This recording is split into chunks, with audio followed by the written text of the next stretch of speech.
I have spent hours and days researching and reviewing the literature, and today I'm going to share everything you can do to help prevent an unplanned C-section. I'm also going to talk about exactly what you need to know to be able to advocate for yourself. In 2014, the labor and delivery guidelines were updated. However, in 2019, a study revealed that only 50% of providers were following these new guidelines that were designed to reduce C-section rates. I will link to the guidelines in the description box below, and I'm going to cover the key points so you know how to advocate for yourself. Before I go through the list of actions that you can take to help prevent your unnecessary C-section, I want to tell you about Ashley and her birth that ended in an unnecessary C-section. Her case is actually very common, and 25 to 50% of mothers that end up with a C-section is due to failure to progress or a very long, slow labor or a protracted labor. There were several things that could have been done differently for a more positive outcome for Ashley. As we go through the story, try to think of things that could have been done differently, and then I'll go over the comprehensive list at the end. Ashley went into labor at 40 weeks and 2 days. She labored for 12 hours at home. When she arrived at the hospital, she was 3 centimeters, and 2 hours later, she was 4 centimeters. At this point, she felt that she wasn't coping, and she opted for an epidural to get a break and relieve some of the pain.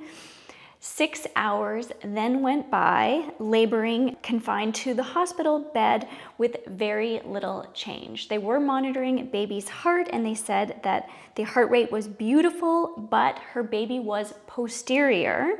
They said that this can make a vaginal delivery much more difficult, and at this point, a cesarean section was recommended to her due to failure to progress. So let's talk about what happened here. Ashley was stuck at 4 centimeters for 6 hours. Baby's heart rate was good, but baby was posterior. So the first thing is knowing that the guidelines have changed. So the old guidelines classified that at 4 centimeters, active labor was beginning and labor should speed up and progress at that point. If active labor was continuing with little or no cervical change for more than 2 hours, then intervention was considered. However, in the new guidelines, 6 centimeters is considered the start of the active phase of labor. This was due to a large research study in 2010 that showed before 6 centimeters, it is normal and healthy for labor to progress very slowly and with no particular pattern, and babies are born healthy still. Also, the term failure to progress is no longer used, and a prolonged latent phase or early labor is not an indication for a C-section.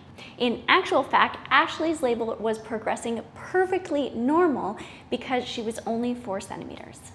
Things that you can do in advance to help prevent a cesarean section. Number 1, choose a provider who is in support of your birth plan and who follows the new guidelines. Good questions to ask your provider to see if they're a good fit for you are: what is your cesarean rate? The current rate in America is about 33–34%, but there is an initiative to make the target rate 23.6 by 2030. You'll also have to consider what type of deliveries your provider does. If they're doing high-risk deliveries, they're going to have a higher C-section rate than if they're dealing with low-risk pregnancies. One of my favorite questions for providers is, what birthing positions are you comfortable with? You are looking for a provider who is comfortable with hands and knees, with the mom moving around, possibly a water birth, or any position where the pelvic can move. And what you're not looking for is in a bed confined on their back. A very direct question you can ask is, do you support moms if they want to have a natural birth without interventions? To find out whether they're following the old or new guidelines, you can ask, at how many centimeters dilated do you consider it being active labor? 4 centimeters is the old guidelines. You're looking for a provider who active labor starts at 6 centimeters.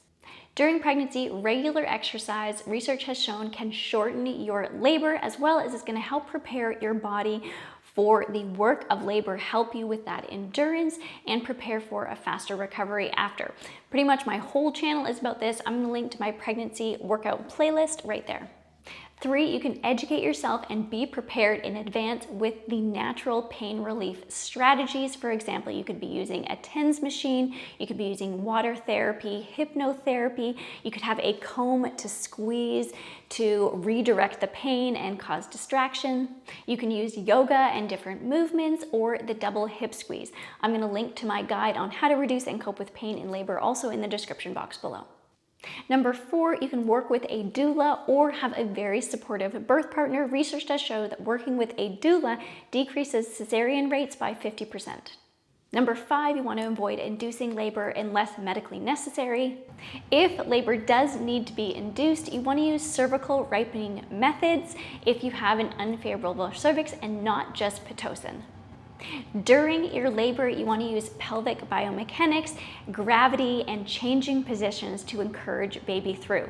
When we're trying to engage baby's head, you can bounce on your ball, do hip circles, and you want to have knees open to try to open the inlet of your pelvis to help engage baby. As baby is moving through your pelvis, you can use asymmetrical poses such as kneeling lunges, trying to wiggle baby through, and then when you are starting to push to open the outlet of your pelvis, you can use internal rotation to help get baby out. 3, knowing the guidelines can help. Before 6 centimeters, there is no time limit where a cesarean section would be recommended. I will also link to the new guidelines in the description box below. 4, eat and drink and stay hydrated. 5, don't be afraid to ask for a second opinion. If your provider is recommending a C-section, you can ask another provider's opinion to see if they think it's necessary or not. Of course, sometimes things are absolutely out of our control and a cesarean section is necessary and can be life-saving for you and your baby. These are all just general guidelines, and please talk to your own provider for recommendations for you and your birth. I'm also going to link to a handout that goes over everything that we talked about today so you don't have to scribble it all down. In the description box below, I'll also put my whole pregnancy workout yoga Pilates playlist as well as my natural birth preparation playlist. Right there is one of my most popular videos on 15 steps to prepare for your easy delivery. I hope you found that video helpful. Please put any comments or questions in the comments below and subscribe for new weekly pregnancy and postpartum workouts and birth education.